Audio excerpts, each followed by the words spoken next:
साहेब काय सांगाल, आज तुम्ही विश्रामगृहात तुमच्याबरोबर वाहतूक डिपार्टमेंटचे डीसीपी साहेब होते आणि नगरसेवक होते, बैठक झाली, काय सांगाल त्याच्याबद्दल?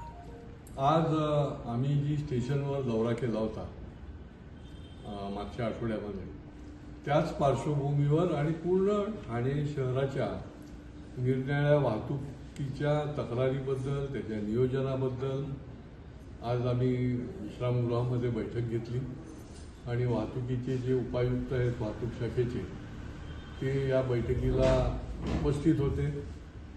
RTOच्या पण ज्या प्रमुख आहेत त्यांच्याशी देखील या विषयामधली चर्चा झाली. त्यामध्ये मुख्यतः एक चांगली गोष्ट सुरू करतायत की ज्याचं प्रपोजल जे आहे ते RTOने शासनाकडे पाठवलं होतं की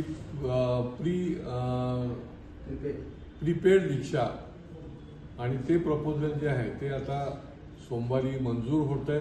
माझं प्रधान सचिवांशी पण बोलणं झालं आणि त्यांनी सांगितलं की उद्या किंवा उशिरा सोमवारपर्यंत प्रीपेडचं मंजूर होत आहे की जेणेकरून प्रवाशांना पण ते सुलभ होईल आणि रिक्षा चालकांना देखील त्याचा फायदा रेल्वे स्टेशनवर होणार आहे. रेल्वे स्टेशनच्या नियोजनाबद्दल जी अरेरावी चालते, जे काही रिक्षा चालक जे आहेत ते उद्धटपणे त्या ठिकाणी बेमुरवतपणे काम करतात, तर त्याला आळा बसण्याची देखील त्यांनी योजना केलेली आहे.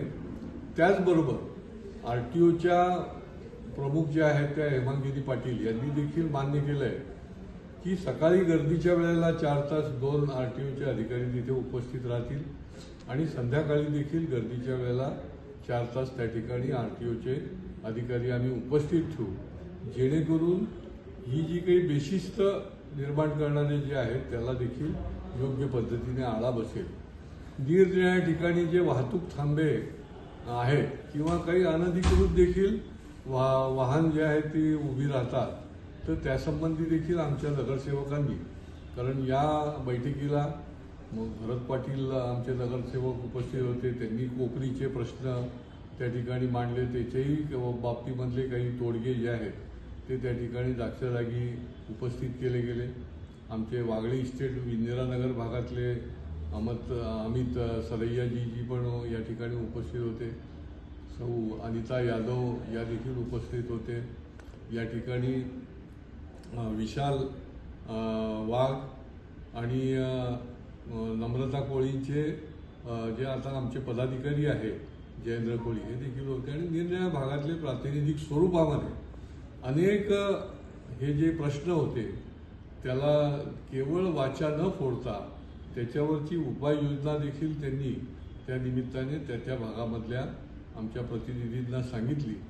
मला वाटते की ठाणे शहर इतकं वाढतंय, हेवी ट्रॅफिक देखील बाहेरच्या भागामध्ये मोठ्या प्रमाणामध्ये होतोय, परंतु इंटरनल देखील त्याच्यात काही उपाययोजना ज्या करण्याची गरज आहे की जेणेकरून वाहता ट्रॅफिक राहील आणि ठराविक गर्दीच्या चौकामध्ये त्या ठिकाणी कायमस्वरूपी पोलीस उभे राहतील, ट्रॅफिकचे कॉन्स्टेबल, याच्याही काही व्यवस्थेच्या बद्दल याच्यामध्ये नियोजन झालं आणि अशा प्रकारची ठोस कार्यवाही देखील पुढच्या काळामध्ये करायचं त्यांनी मान्य केलं.